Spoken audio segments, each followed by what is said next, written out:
This week in comic book, DC relaunches Sandman, the canister poppin' visual ante, and it couldn't have done it in a better way, really. In Marvel, we get Capwolf. That's right, we're bringing back Capwolf, Captain America, as a werewolf in World War II. You just let that sink in for a second. And in the lands of independence, I just got to show you what I got. They're coming out with some crazy horror stuff, and I was kind of surprised by some of it. But first, as always, I got to sell you some coffee. Wake you up. Here we go. Hey, what's going on, folks? This is your boy Pocan Joe to talk to you about Coffee Brand Coffee. We serve people that are tired of gimmicky advertising and branded companies that want to lecture you. At Coffee Brand Coffee, all we want to do is serve you freshly roasted coffee wherever you're at, whenever you want it. Consider Coffee Brand Coffee. Check us out, check our reviews out, and use promo code POCANJOE or the link down in the description to save yourself some money. Give me the opportunity to get you a delicious cup of coffee. Okay, you wonderful weirdos. Definitely the links are down below along with my merch store. The Evil Air merch store is down there as well. Definitely, if you get some time, check that stuff out. But let's jump into this week's comic haul and review with your boy Pocan Joe. We're going to kick this off with Batman and Robin. This is issue number 2, and this kind of deals with them kind of reconnecting and also having to fight a crime with some hybrid type of villains in this one. So your animal hybrid type villains like Killer Croc and those characters. But then we also introduced Shush. If you remember Hush, right? They turned it into a female. And now we have Shush, who's Hush.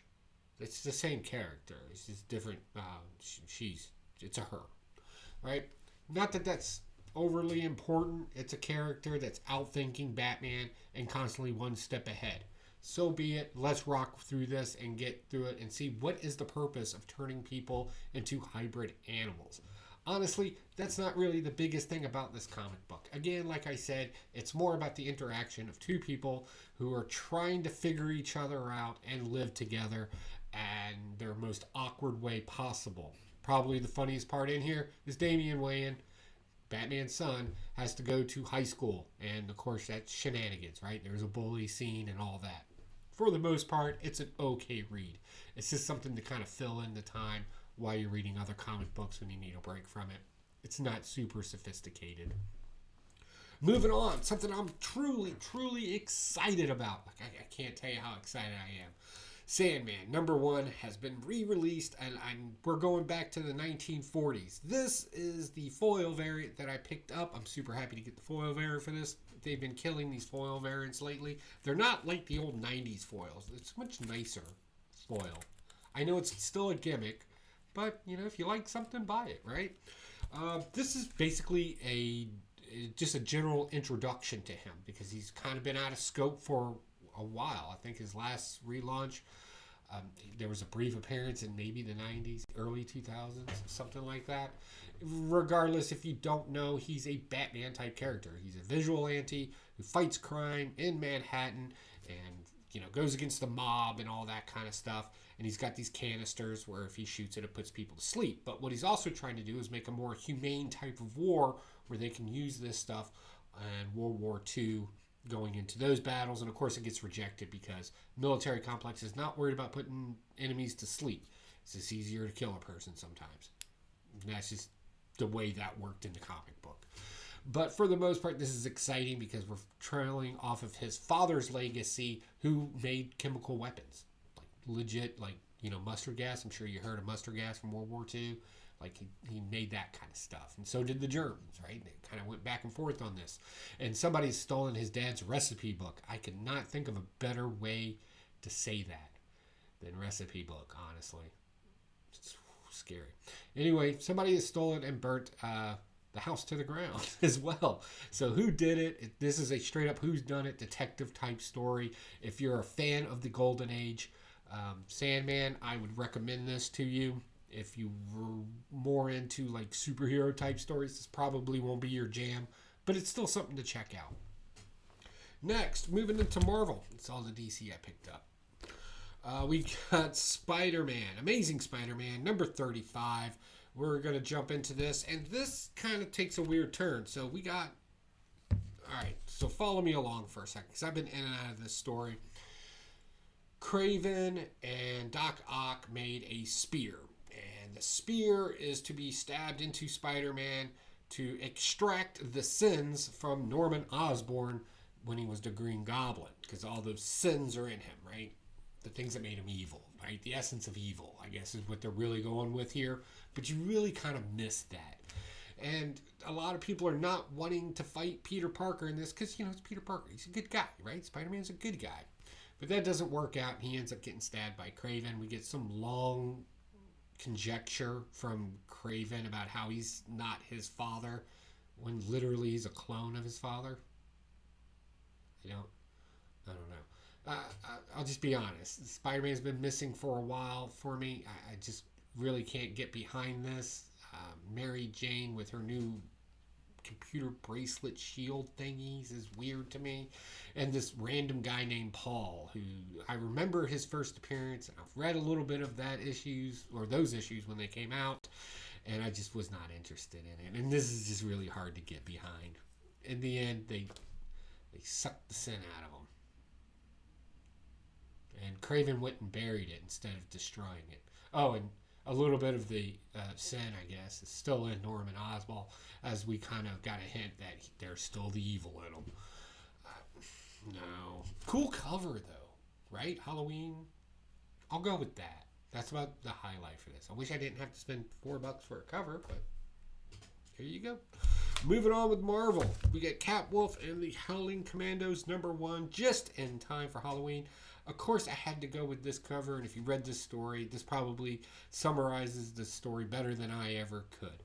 Basically, our boys, the Howling Commandos, are in World War II. They get into a little bind. Captain America comes in, saves the Howling Commandos by ripping a tank apart, which was kind of cool.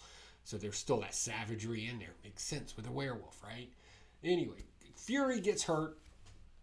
And Captain America has to lead the Howling Commandos to go find out what this secret mission is at this secret base someplace and destroy it because the Nazis or the Ratsies are really getting into it. Of course, they're making werewolves.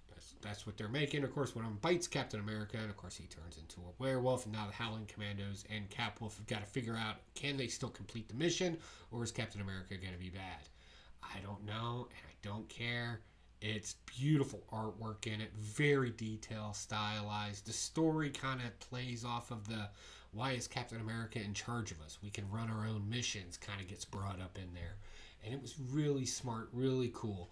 So again, old school, World War II, Captain America, and the Howling Commandos. Man, I'm telling you right now, it was fun. It's just a fun read. To go get pick of the week, by the way.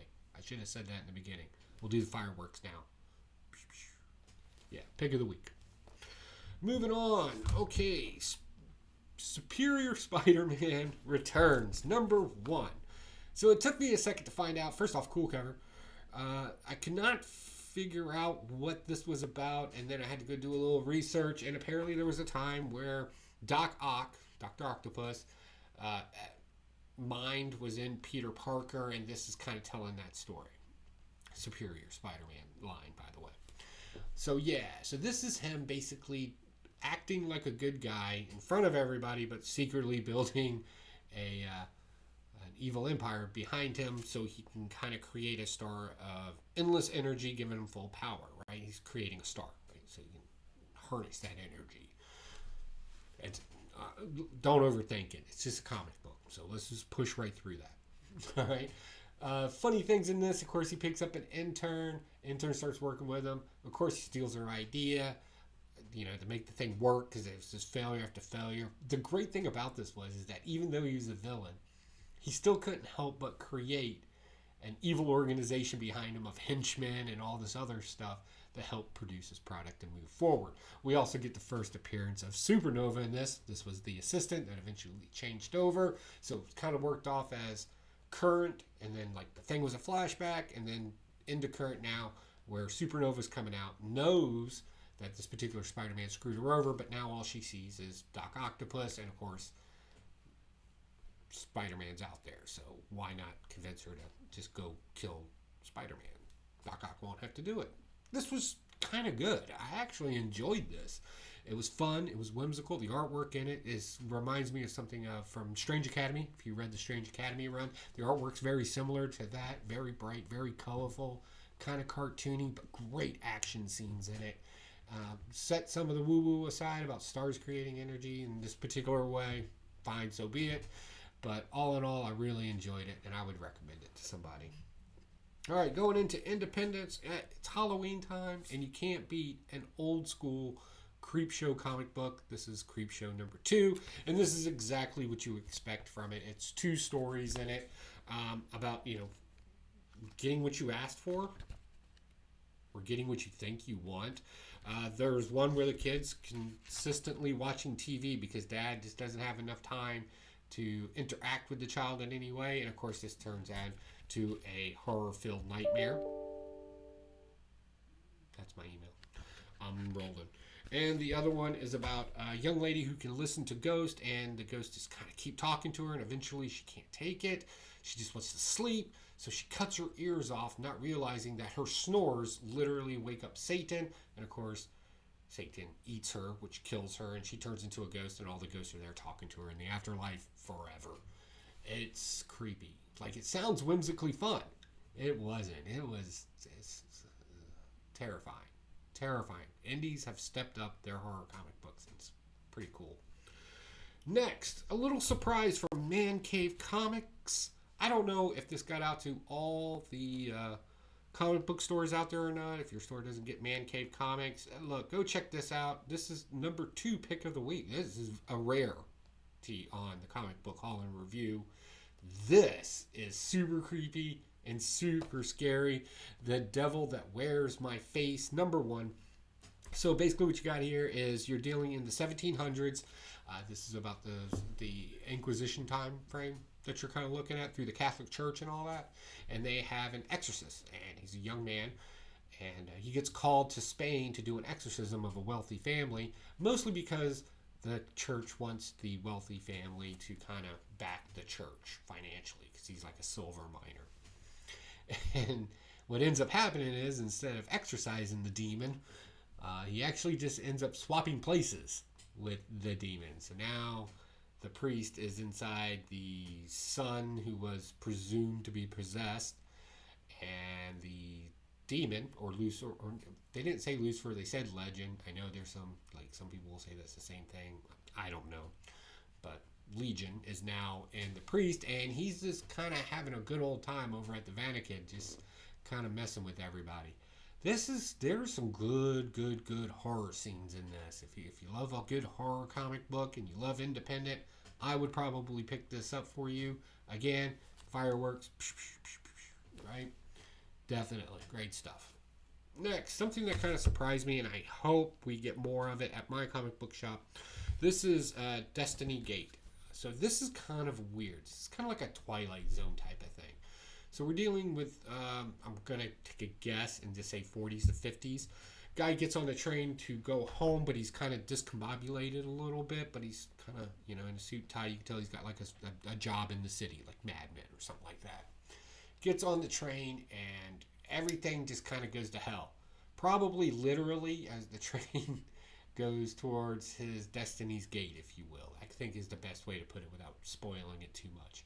In there we have a being, demon, angel, call him whatever you want, but it's absolutely terrifying because you can't see its face. It's all wrapped up in, like, I don't know. I don't want to say mummy and give you the wrong vibe to it, but it's just creepy.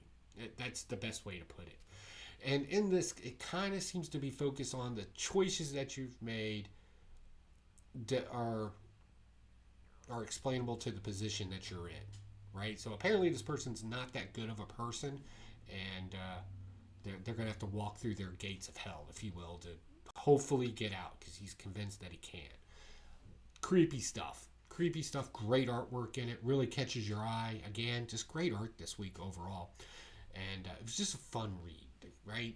Kind of, in a horror comic, read the narration of things that I say. If you read this comic book, you know what I'm talking about. And if you've seen me online, it's creepy. All right, next. Teenage Mutant Ninja Turtles versus Street Fighter. We're going to end this on a kind of a whimsical note. So yeah, it's exactly what it sounds like. Shredder is loose, and our team of good guys have to split up into 2 teams. One's got to fight Shredder, which does not go well at all. It goes very bad. Shredder just whips up on half these people. And the other half have to go stop the Psycho Bomb. Still don't really get how that thing works, but this is supposed to be whimsical and woo-wooish.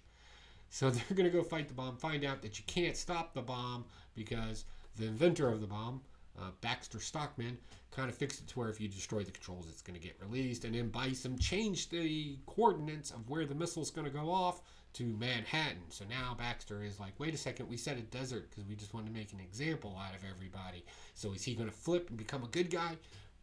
Probably. Like, I don't think that's too far of a stretch. So that's my haul and review for this week. What did you think? What did you read? Definitely let me know in the comments down below. What else is going on? Oh, I'm going to be on the Knockout. If you don't know what the Knockout is, it's a comic book debate show. And this season is villains. I am arguing that Ultron is a better villain than Mr. Freeze. Yeah, Mr. Freeze. Batman Freeze. That guy. I don't even really see this as a competition. But the polls are open now. If you can't watch it on October the 18th at 9 p.m. Eastern Standard Time, you can definitely vote for your favorite villain. I'll leave that link down below as well. And we'll go to a poll site where those will be your 2 options. And just vote for your favorite villain. Hopefully it's Ultron, because he is watching you right now. I had strings, but now I'm free. All right, guys, I got to go. Talk to y'all later. Bye.